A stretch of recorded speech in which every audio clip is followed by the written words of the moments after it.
ओम शांति।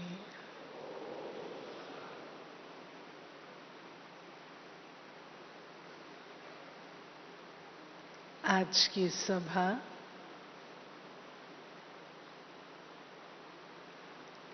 पारिवारिक सभा है।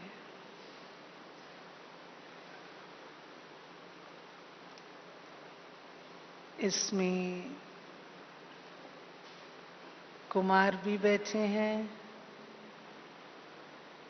अधर कुमार जो भी अब कुमार बन गए वो भी बैठे हैं। जो कुमार बैठे हैं वो हाथ खड़े करो।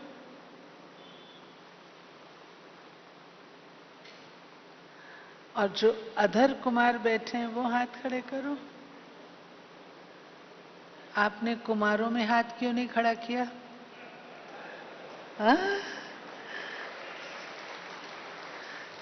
कल गुलजार दादी ने पक्का किया ना, आप सब कौन हो? कौन हो? कुमार। फिर क्यों हाथ खड़ा नहीं किया? हाँ? कुमारों में हाथ खड़ा करेंगे ना? हाँ, बिल्कुल। बाबा ने ब्रह्मा कुमार और ब्रह्मा कुमारी बनाया है। बाबा ने ब्रह्मा अधर कुमार, ब्रह्मा अधर कुमारी तो नहीं बनाया। ऐसा है ना? उस हिसाब से तो हम सब कुमार कुमारियां हो गए। ये स्मृति यूज करनी है, बार बार बार बार। बाबा जो हमें ये वरदान दे रहे हैं उसको हमने यूज करना है।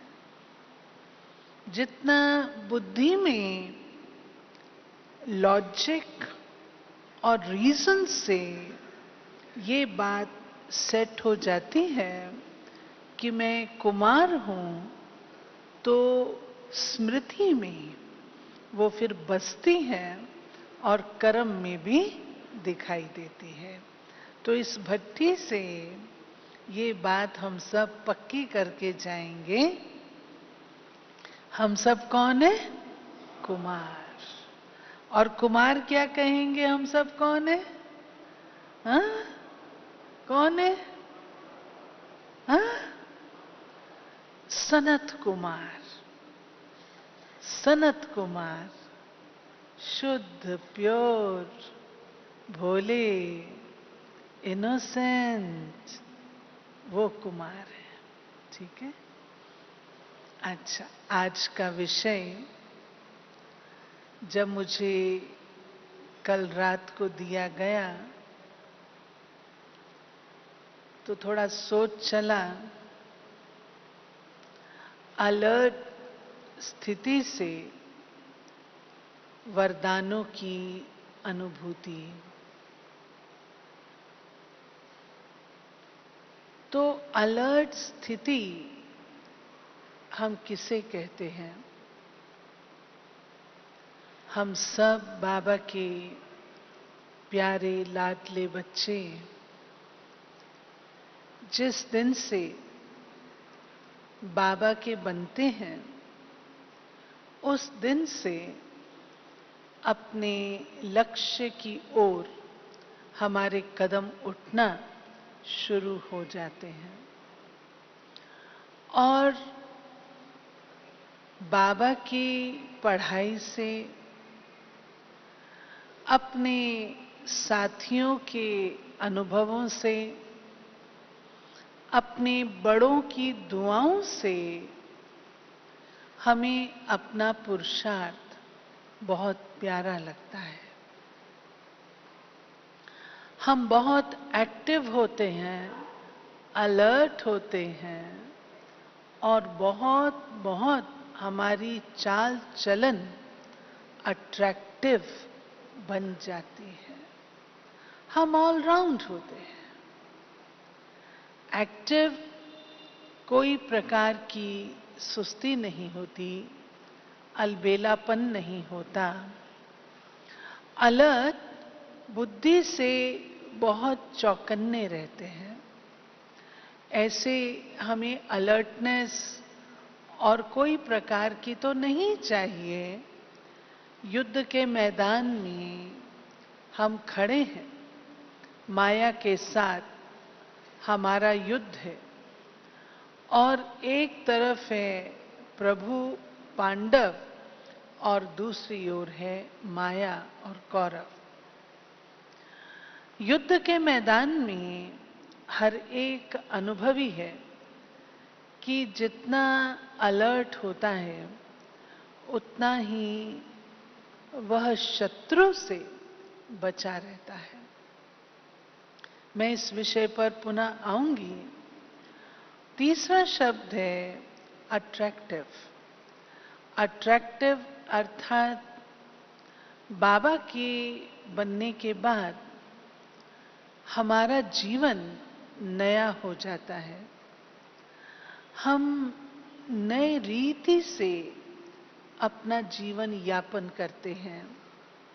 जो पुराना हमारा जीने का लाइफस्टाइल होता है वो हमारा खत्म हो जाता है, और बाबा हमें नया लाइफस्टाइल बना करके देते हैं। उस लाइफस्टाइल को, जीवन शैली को जब हम अपनाते हैं तो हम पाते हैं कि हमारे बोल में, सोच में, चाल चलन में स्वतः परिवर्तन होना शुरू हो जाता है। किसी को बहुत अधिक क्रोध आता होगा तो आप पाएंगे कि 7 दिन का कोर्स करने के बाद थोड़ी सी मुरलियां डेली क्लास में सुनने के बाद जीवन में परिवर्तन आता है। भाषा हमारी मधुर हो जाती है, भाषा हमारी रूहानी हो जाती है, और भाषा हमारी शीतल हो जाती है। आवाज में आवेश नहीं रहता, जिस कारण से लोग कहते हैं कि भाई ये व्यक्ति तो बदल गया। यही कहते हैं ना, अब इसमें कुछ विशेष बात आ गई है। हाँ, रूहानियत होती है जो सोच में आने के कारण वाणी में और कर्म में, चाल चलन में झलकती है, और स्वाभाविक रूप से आत्मा की वो रूहानियत, वो सौंदर्य रूहानियत का सौंदर्य लाता है, अट्रैक्टिव बनाता है, आकर्षक बनाता है। आकर्षक और अट्रैक्टिव जिस्मानी रूप से नहीं, लेकिन कभी क्या कहते हैं लोग, आप स्वयं अनुभव करते होंगे, भाई आप कुछ बोलिए, आप कुछ बोलिए, आप क्या कहना चाहते हैं, हम आपसे सुनना चाहते हैं। लोग बोलते हैं ना, क्यों बोलते हैं? क्योंकि हमारे में परिवर्तन आया है, और वो लाइफ हमारी बहुत बहुत बहुत बहुत हमें स्वयं को प्रिय लगनी शुरू हो जाती है। हमारे लाइफ में रूहानियत आती है, हमारी लाइफ में डिसिप्लिन आता है, हमारी लाइफ में ज्ञान और योग का रस भर जाता है, जिससे आंतरिक संतोष रहता है, और वो संतुष्टता हमारे व्यवहार में झलकती है। और उसके बाद जब हम आगे बढ़ते जाते हैं तो आप पाएंगे हम सबके मन के अंदर क्या भावना रहती है कि मैं आत्मा कैसी बनूं, मैं अपने लक्ष्य को प्राप्त कर लूं। जब कभी क्लास में पूछा जाता है भाई नारायण पद की प्राप्ति कौन करेगा, लक्ष्मी पद की प्राप्ति कौन करेगा, तो हमारे हाथ ऊपर जाते हैं। जाते हैं ना, हम करेंगे। वो उत्साह रहता है, वो उमंग रहता है, वो अपने गंतव्य लक्ष्य को प्राप्त करने का समर्पण भाव रहता है। सर्वगुण संपन्न मुझे बनना है, 16 कला संपूर्ण बनना है, सर्व गुण संपन्न, एक भी गुण मेरे अंदर ऐसा न हो जो रह जाए। हाँ? 36 गुणों की लिस्ट जो बनाई हुई है वो हम नोट करते हैं, हम याद करते हैं। ये सारे के सारे गुण हमने याद करने हैं, हमने जीवन में लाने हैं। 16 कला संपूर्ण, एक भी कला मेरी कम नहीं होनी चाहिए। बहन जी वो 16 कलाएं कौन सी होती हैं? बार बार प्रश्न पूछते हैं। और कला में हम संपन्न बनना चाहते हैं। मर्यादा पुरुषोत्तम, दीदी हमें सब मर्यादाएं बता दो। जो मर्यादाएं हैं उनका हम पालन करेंगे, लेकिन हमें मर्यादा पुरुषोत्तम बनना है। मन की एकाग्रता, बस मन मेरा इधर उधर न जाए, सिर्फ सिर्फ सिर्फ सिर्फ बाबा में ही मेरा मन एकाग्र हो। कितना हम पुरुषार्थ करते हैं, अटेंशन देते हैं। मुझसे कोई भी विक्रम ना हो, क्योंकि नॉलेज हो जाती है कि इतना समय हमने 63 जन्म विकर्म ही विकर्म किए हैं। पापों का बोझा है और उसका मैंने नाश करना है। तो लक्ष्य क्या रहता है हमको? कि हम बिल्कुल संपूर्ण निर्विकारी बन जाएं, एक भी विकार का अंश ना हो। ये हमारी शुरू की अलर्टनेस की स्टेज होती है। कोई छोटी सी भी बात हो जाती है तो हम लोग कितने उसके ऊपर अटेंशन देकर उसे खत्म करते हैं। छोटी सी भूल होती है तो हम अपने बड़ों के पास जाते हैं, टीचर के पास जाते हैं, हमसे ये गड़बड़ हो गई, और टीचर भी हमारी क्या करती है? बात सुन के हमें उत्साह उमंग देके आगे बढ़ने को कहती है। वो दिन हमारे टोटल अलर्टनेस के कितने अच्छे होते हैं? अच्छे होते हैं ना? अच्छा, फिर अभी रास्ता तो लंबा है ना, फिर क्या होता है? धीरे धीरे धीरे धीरे क्या होता है? क्या होता है? इनर्शिया आ जाता है। इनर्शिया समझते हैं ना? गाड़ी ना आगे जाती ना पीछे, वहीं की वहीं रहती है। इनर्शिया आ जाता है, सोचते हैं मैं ये करूं ये करूं ये करूं, लेकिन हो ही नहीं पाता। जिसको कहा जाता है कि धीरे धीरे हम स्वयं से निराश हो जाते हैं। इसको नोट करिए। जीवन में सबसे खतरनाक दुश्मन ब्राह्मण का है निराशा। कई बार हम बहुत अच्छे प्लान बनाते हैं, बहुत अच्छी अपनी धारणा रखते हैं, लेकिन इतने जन्मों के संस्कार हमारे खत्म नहीं हो पाते।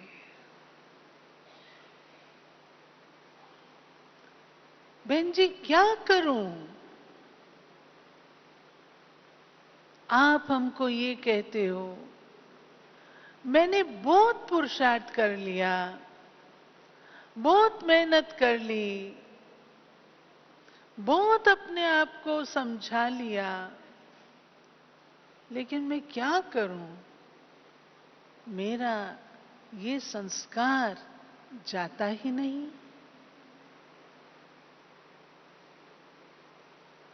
न जाने के कारण हम अपने लाइफ में निराशा को जन्म दे देते हैं। फिर हमारे बोल क्या निकलते हैं? बहन जी जितना कर लिया उतना ही बहुत है, सबने थोड़ी राजा बनना है, जो पद मिलेगा वो ले लूंगा। बहन जी मैं द्वारपाल ही बन जाऊं वही ठीक है। ये मैं आपको रियल बातें बता रही हूं। यही बन जाऊं वही ठीक है, मेरे को महाराजा नहीं बनना, मैं अपने आप को दुखी क्यों करूं, इतना ही ठीक है, ज्यादा पढ़ाई मेरे से नहीं होती। अब इसमें हमें अलर्ट रहना है। बाबा ने कहा है, बच्चे युद्ध के मैदान में तुम्हारे सामने माया गुप्त रूप से वार करेगी, और अगर किसी योद्धा का हौसला ही खत्म कर दिया जाए, उसके जीवन में निराशा भर दी जाए और ये कहा जाए कि तुम्हारी मृत्यु निश्चित है, वो हथियार वहीं डाल देगा। माया सदा प्रत्यक्ष रूप में, जिस रूप में हम माया को पहचानते हैं, उस रूप में नहीं आती। कई बार ऐसे गुप्त रूप से माया वार करती है जिसे हम समझ नहीं पाते।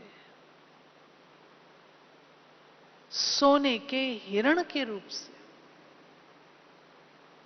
जो आपको लगेगा कि ये फायदे की चीज है, लेकिन थी तो वो नुकसान कारक ना। अब निराशा क्यों आती है? ये रूप माया का मेरे सामने क्यों आता है? कभी सोचा?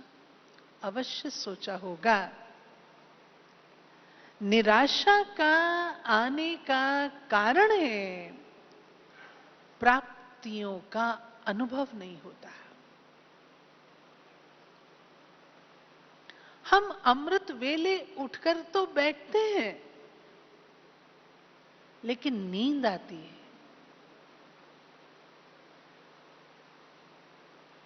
प्राप्ति का अनुभव नहीं है, जिस कारण आत्मा निराश हो जाती है। अगर किसी व्यक्ति की दुकान हो, वो सारा दिन दुकान खोल करके बैठे और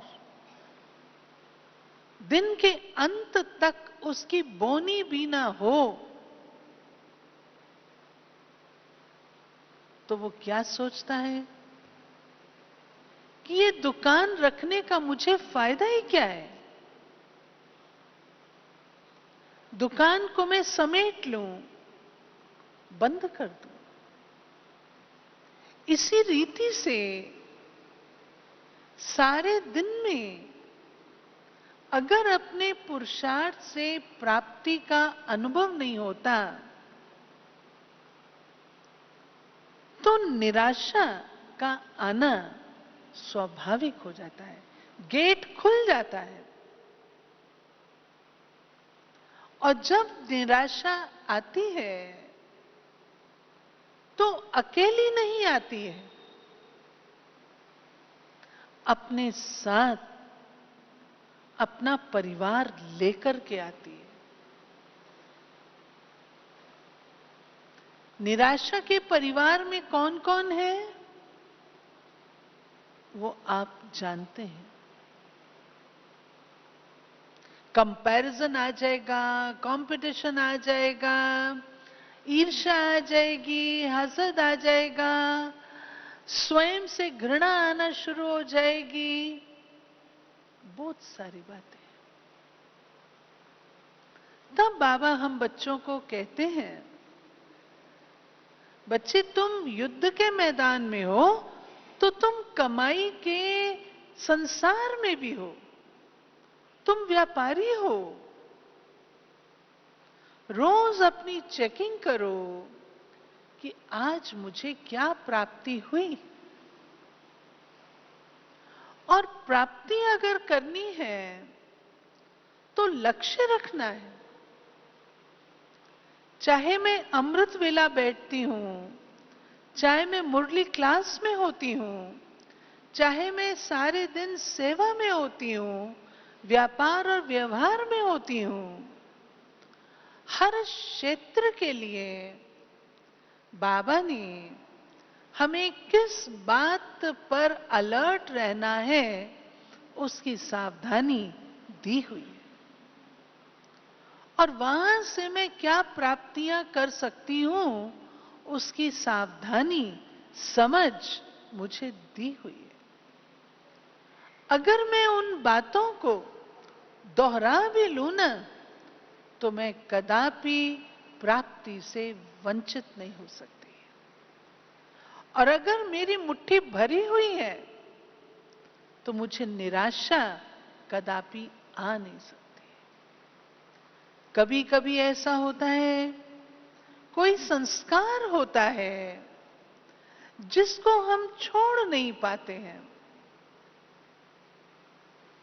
बाबा ने हम बच्चों को अथक सेवाधारी तो बनाया, लेकिन अथक सेवाधारी के साथ साथ हमें अथक पुरुषार्थी भी बनना है। जो व्यक्ति अपने जीवन नौका की पतवार समुद्र के बीच में छोड़ देगा, उसका हाल क्या होगा? नौका उसकी कहां जाएगी? पार उतरेगी या डूब जाएगी? मंझधार में फंस जाएगा, उसे कौन निकालेगा? पुरुषार्थ निकालेगा या परिस्थिति निकालेगी या प्राकृतिक हवाएं निकालेंगी? अगर मंझधार में एक हो मेरे साथ निराशा और दूसरी ओर हो अथक पुरुषार्थ की कमी, तो भव सागर से मैं कदापि पार नहीं उतर सकती। कोई कोई संस्कार जिसको मैं जीतना चाहती हूं, बहुकाल से अभ्यास करती हूं, लेकिन फिर भी नहीं हो पाता, उसे जीतने के लिए लक्ष्य रखना पड़ेगा। इतने पुराने संस्कार हैं। बाबा कहते, जब बच्चे तुम मेरे पास आते हो तो तुम्हारे सारे पिछले संस्कार उथल खाते हैं, फिर से सामने आ जाते हैं। क्यों? अब उनका इलाज होना शुरू हुआ है। जब इलाज होना शुरू हुआ है तो स्वाभाविक है, क्या होगा? बाहर निकलेंगे ना, होम्योपैथी दवाई लेते हैं, मीठी गोली होती है, करती क्या है? अंदर से सारी बीमारी को निकालती। तो अपने आप को दूसरी बात जो चेक करनी है, क्या मैं अथक पुरुषार्थी हूं? मुझे एक छोटी सी कहानी याद आती है। एक बार एक व्यक्ति था, जीवन में उसको प्राप्ति नहीं हो रही थी। उसने निश्चय किया कि मैं सुइसाइड करूंगा, आत्महत्या कर लूंगा। वो गया अंतिम बार किसी संत से राय लेने। जब वो पहुंचा तो संत को प्रश्न किया, मुझे एक कारण आप बताइए जिस कारण मैं इस संसार में जिंदा रहूं। मुझे कोई कारण नहीं दिखता कि मैं संसार में जिंदा क्यों रहूं। हे भगवान, मुझे एक कारण बताओ। मैं निराश, मुझे जीवन में कोई प्राप्ति नहीं। मुझे अपने जीवन का अंत करने के लिए मुझे अनुमति दीजिए।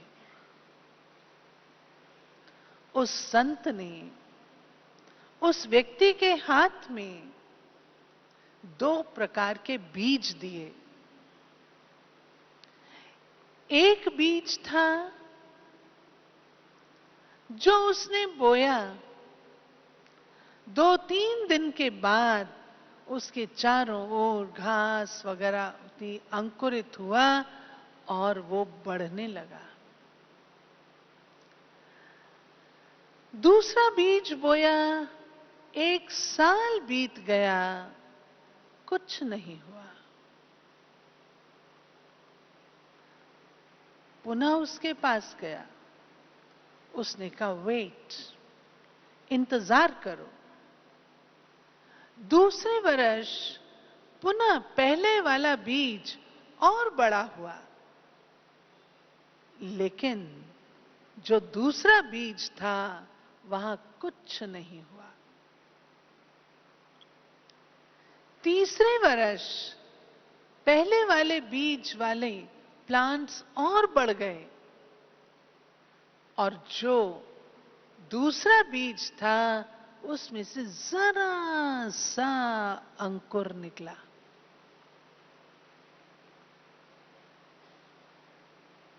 फिर गया, चौथे साल पहले वाला बीज तो लंबा होता गया और ये बीज थोड़ा सा बढ़ा, ज्यादा नहीं बढ़ा। कहने लगा मैं कब तक इंतजार करूं। उसने कहा वेट। 5वें वर्ष क्या देखा कि वो जो दूसरे नंबर वाला बीज था वो बहुत लंबा होता गया। उसने कहा 6 महीना और इंतजार करना, ये और लंबा हो जाएगा। और क्या हुआ, पहले वाले बीज से भी बढ़कर दूसरे वाला लंबा इतना हो गया जो पहले वाले को छोटा कर दिया। वो कौन सा बीज था? वो था बांस का बीज, बैम्बू। और बैम्बू जो होता है पहले अपनी जड़ें मजबूत करता है। उस महात्मन ने कहा बेटा, निराश नहीं होना, थकना नहीं।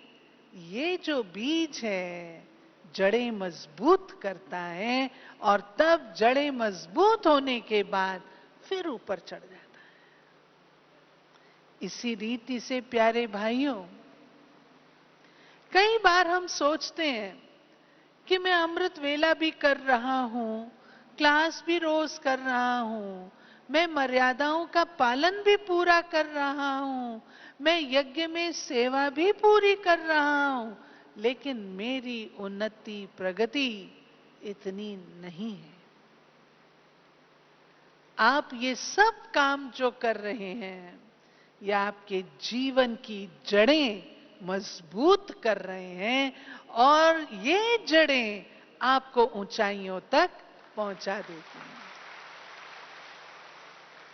अतः अलर्टनेस हमें रखनी है कि जो बीज बोए उसे हम छोड़ न दें। कई बार हम ऐसा ही करते हैं। बीज बोने के बाद अगर कोई इमीडिएट रिजल्ट नहीं आता तो हम उसको छोड़ देते हैं। बाबा कहता बच्चे नहीं, छोड़ो नहीं, निरंतर पुरुषार्थ अपना करते रहो, चलते रहो। आपने अगर गौर किया होगा बाबा की पढ़ाई में कुछ एक शब्द ऐसे हैं जिन पर हमारा अटेंशन जाना बहुत जरूरी है। बाबा जब कभी हमारे रिजल्ट की बात करते हैं तो उसमें एक शब्द आता है आदि से, दूसरा आता है बहुकाल से, तीसरा आता है सदा। बाबा हाथ उठवाते हैं ना, हिम्मतवान हो जी बाबा। फिर जो बाबा फिर कहते हैं सदा सदा, उसमें क्या होता है, डाउन आ जाते हैं। तो बाबा की पढ़ाई में जहां मुझे अपने आप को अलर्ट रखना है वो ये शब्द है सदा, और चौथा शब्द है निरंतर। निरंतर याद कौन सी चाहिए, अंतर्योगी वाली नहीं, निरंतर। इन शब्दों पर हमें अलर्टनेस रखनी है, समझा। जैसे विद्यार्थी होते हैं तो विद्यार्थी पढ़ाई के कुछ पॉइंट्स पर अपना विशेष अटेंशन देते हैं, ऐसे ही मुझे बाबा ने जो पढ़ाई पढ़ाई है वहां ऐसे इंपॉर्टेंट शब्दों पर फुल अटेंशन देना है। जैसे बाबा कहता है संपूर्ण, बाबा पूर्ण नहीं कहता, संपूर्ण। बहन जी हम पवित्र तो बने, संपूर्ण पवित्र बनना ये अपने वश की बात नहीं। हम योगी तो बने हैं बहन जी, निरंतर योगी बनना अपने वश की बात नहीं। यही हमारी पढ़ाई है। एक पढ़ाई में और आम सत्संग में अंतर यही है। हमारी पढ़ाई में इन इंपॉर्टेंट मुद्दों पर हमारा अटेंशन खिंचवाया जाता है और इसके प्रति हमें अलर्ट रहना है। जो बच्चे इन पर अलर्टनेस रखते हैं वे ऑटोमेटिकली बाबा की दुआएं और बाबा के वरदानों के अधिकारी भी होते हैं और बाबा के वरदानों का अनुभव भी सहज रूप से करते हैं। तीसरी एक बात है जहां हमारी अलर्टनेस चाहिए और वह है जिसको हम कहते हैं कि सदा याद रखो कभी भी किया हुआ कर्म व्यर्थ नहीं जाता है। कभी कभी भाई बहनें यूं कहते हैं बहन जी बहुत कर लिया, बहुत करके देख लिया। बाबा क्यों कहता है बच्चे यही तुम्हारा रास्ता है। अब आप सोच के देखिए, जिसका रास्ता सत्यता का है, जिसका रास्ता पवित्रता का है, जिसका रास्ता शांति का है, जिसका रास्ता विश्व बंधुत्व का है, भाईचारे का है, आत्मिक भाव का है, क्या वह इससे विपरीत रास्ते पर चल सकता है? अपने दिल पर हाथ रख करके पूछो, क्या हम ब्राह्मण इस विपरीत रास्ते पर चल सकते हैं? चल सकते हैं? पहले चलते थे क्योंकि पहले नॉलेज नहीं थी, लेकिन बाबा का बनने के बाद क्या हम गलत रास्ते पर चल सकते हैं? किसी में ताकत है गलत रास्ते पर चलने की तो हाथ उठाओ। है? ब्राह्मण बनने के बाद, सत्यता अपनाने के बाद, पवित्र जीवन अपनाने के बाद, योगी बनने के बाद हम उल्टे रास्ते पर चल ही नहीं पाएंगे, चल सकते ही नहीं है। क्यों? पहचान मिल गई है, तीसरा नेत्र खुल गया है। कभी कभी हम सोचते हैं इतना मैंने किया, फायदा तो कुछ निकला नहीं, नहीं। याद रखिएगा, कोई बीज होते हैं, इसको मैंने पहले भी कई बार क्लास में सुनाया है। कोई बीज होते हैं जो हम बोते हैं, उसका तुरंत फल आ जाता है और सीजनल होते हैं। गोभी आप लगाएंगे तुरंत आ जाएगी। कोई फल ऐसे होते हैं जिनको आप लगाते हैं, थोड़ा समय लेते हैं। कोई फल ऐसे होते हैं जिनको आप बोते हैं तो वो जन्म ब जन्म फल देते रहते हैं। आम का पेड़ आप एक बार बोएंगे, आपको आम उससे खाने को मिले या ना मिले, परंतु जनरेशन ब जनरेशन मिलता रहेगा। ऐसे ही जो भी मेरा कर्म है, वो कहीं ना कहीं जाकर मुझे प्रत्यक्ष फल भी देता है और मेरे को जो उसका फाइनल फल मिलना चाहिए वो भी मिलता है। हमें पता नहीं लगता, लेकिन हमारे जो कर्म हैं, जो हमने किए, हमारे इतने जन्मों की सखत परत को तोड़ते हैं। जैसे बचपन में हम लोग पढ़ते थे कि अगर आपको दीवार गिरानी होती है, अगर आप पहला हथौड़ा मारते हैं तो आपको ही चोट लगती है। ऐसा है ना? पहला हथौड़ा मारेंगे ना, हाथ झन्ना जाएगा, आपको ही चोट लगी, आप हथौड़ा फेंक देते हो। फिर क्या करते हो? फिर उठाते हो, फिर मारते हो, फिर आपको फिर उसका इफेक्ट आता है। धीरे धीरे करते करते आप कंटिन्यूअसली उसे मारते जाएं, अंत में क्या होता है? एक ही हथौड़े की मार होती है और दीवार नीचे आ जाती है। हर हथौड़े की मार ने, एक हथौड़े की मार से दीवार नीचे नहीं आई, लेकिन उससे पूर्व जितनी उसको मारे पड़ी, उन सब का क्यूमुलेटिव इफेक्ट था, तब वो दीवार नीचे आई।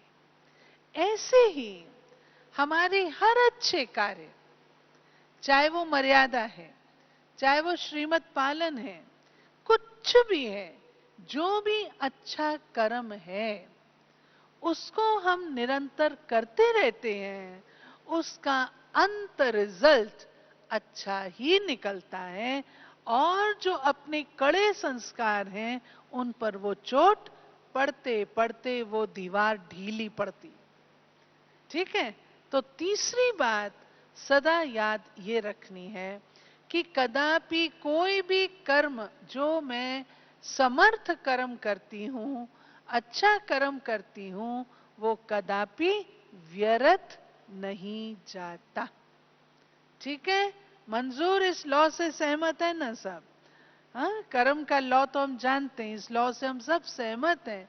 हमारा किया कदापि व्यर्थ नहीं जाता, कहीं ना कहीं जाकर के उसका इफेक्ट पड़ता अवश्य है।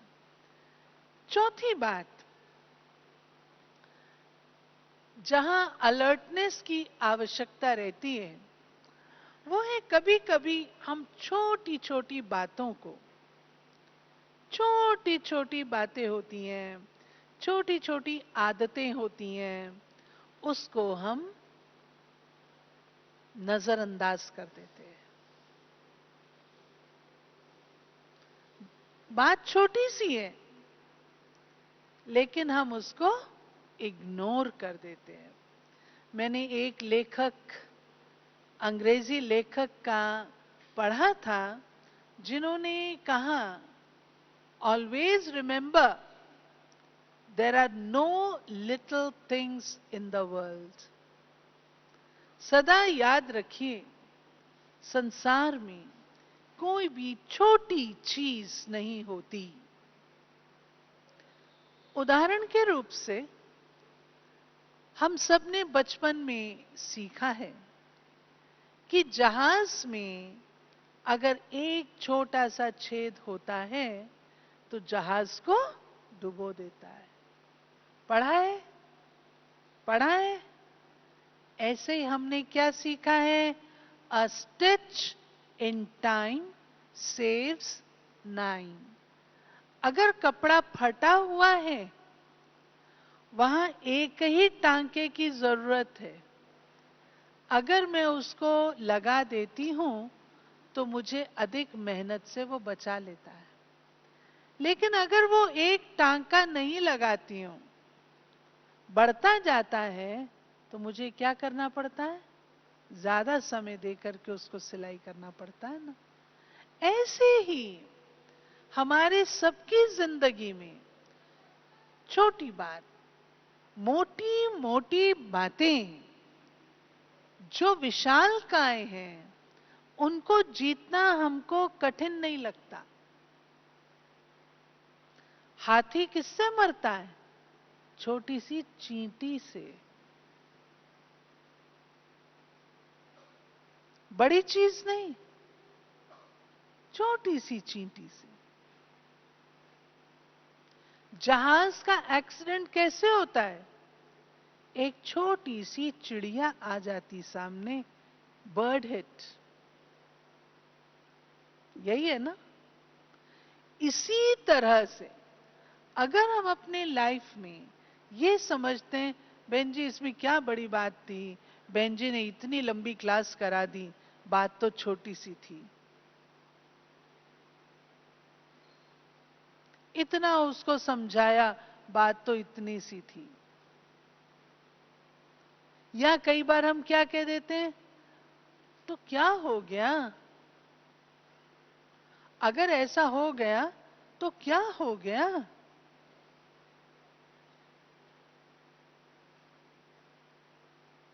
क्या नहीं हो गया, बहुत कुछ हो गया। अगर मैं ये सोच के किनारे कर देती हूं कि क्या हो गया, इतनी सी तो बात है ना, क्या हो गया, नहीं, वो मेरा इग्नोर करना मुझे ज्यादा बड़ी बातों को हजम करने के लिए प्रोत्साहन दे रहा है। इतनी सी तो बात थी, लेकिन अगर उसी समय उसको समाप्त नहीं किया तो बीज ही तो वृक्ष बनता है। छोटा सा कीटाणु ही तो इन्फेक्शन बनता है। वो छोटे से कोई मुझे समाप्त करना है। मैं ओआरसी में रहती हूं, मेरे साथ कई भाई रहते हैं, कई बहनें रहती हैं। शुरू शुरू में कोई गलती किसी ने कही कि गलती बहुत बड़ी नहीं थी, भाई बहुत नाराज हो गया। मैंने कहा भाई क्या हो गया, ह्यूमन बीइंग है, ह्यूमन बीइंग से गलती हो ही जाती है। उसने जो बात कही वो मुझे बहुत टच कर गई। बोला दीदी फिर तो कई गलतियां ह्यूमन बीइंग करते रहेंगे, और हर गलती को अगर हम यूं कहेंगे ह्यूमन बीइंग है तो कैसे चलेगा। यूं कहना टू err इज ह्यूमन, ये दुनिया में प्रसिद्ध है।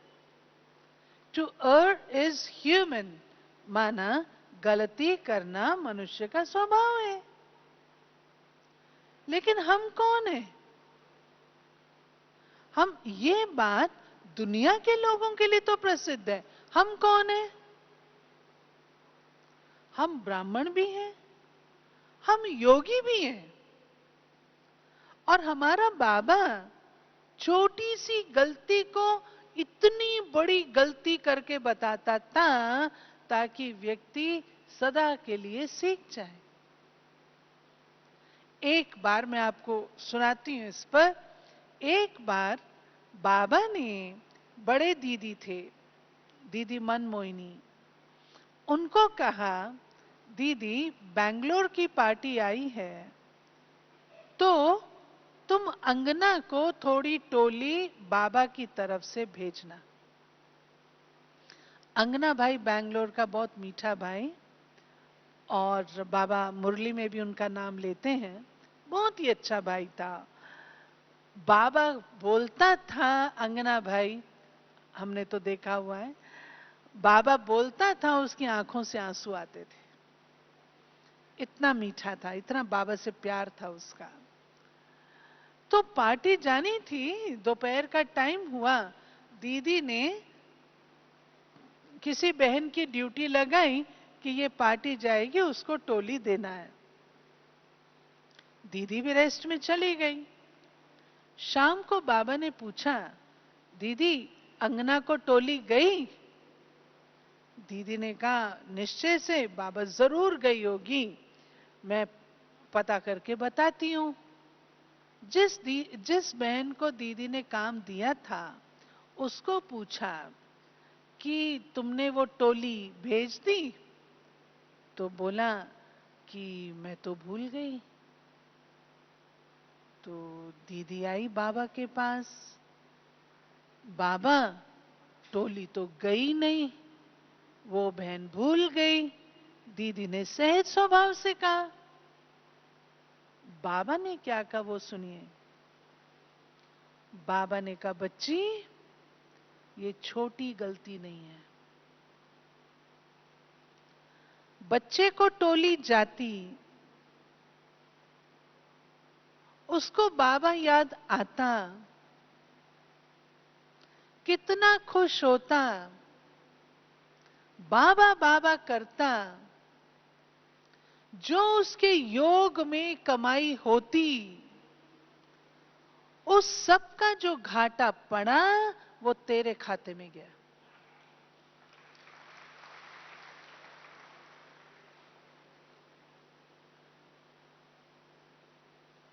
कभी कभी हम सोचते हैं कि छोटी सी तो गलती की ना, क्या हो गया? कभी भी किसी भी गलती को हमने छोटा नहीं समझना है। इस बात पर अलर्टनेस रखनी है। जब हम छोटी छोटी बात पर अलर्टनेस रखेंगे, तब बड़ी बड़ी बातें भी हम निर्विघ्न रूप से, विजयी रूप से कर सकेंगे। लास्ट बात, कोई भी चांस को,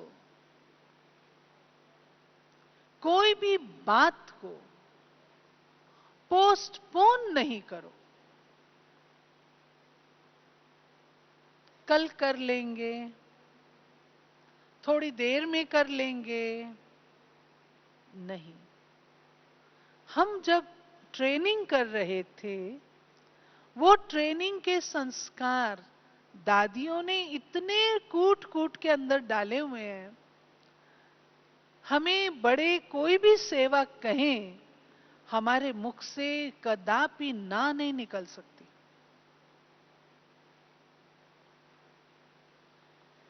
दादी कहे तुम्हें हाजिर होना है, जी दादी, ना नहीं करनी है। अगर हम ना कर देते हैं, बात को पोस्टपोन कर देते हैं, उसकी ताकत खत्म हो जाती है। जिस वक्त बाबा आज्ञा करते हैं, उस समय को और उस आज्ञा को स्पेशल वरदान, शक्ति देते हैं। और जब समय निकल जाता है, उसकी ताकत समाप्त हो जाती है। आपने डॉक्टर राधा कृष्णन की बात सुनी होगी। डॉक्टर राधा कृष्णन जो अपने देश के सेकंड राष्ट्रपति थे। चांस आया, कहा जाता है अंग्रेजी में, opportunities knock only once at your door. अवसर, चांस आपके जीवन में एक ही बार दरवाजा खटखटाते, अवसर मिलता है, चांस मिलता है, ले लेना चाहिए। बाबा कहते हैं जो चांस लेता है वो चांसलर बन जाता है। डॉक्टर राधा कृष्णन बहुत जबरदस्त प्रोफेसर थे फिलॉसफी के, फिलॉसफर भी थे और प्रोफेसर भी थे। कहते हैं कलकत्ता में उनके सम्मान में उनको बग्गी में बिठाया गया, लेकिन उस बग्गी को घोड़ों ने नहीं खींचा, कलकत्ता निवासियों ने उनके सम्मान में उस बग्गी को खींचा था। इतना सम्मान उन्होंने अपने जीवन में पाया हुआ था। यूनिवर्सिटी का प्रोफेसर जिसको राजनीति से कोई काम नहीं, जवाहरलाल नेहरू जी ने कहा, राधा कृष्णन जी क्या आप देश के हित के लिए भारत के राष्ट्रपति का पद स्वीकार करना चाहेंगे?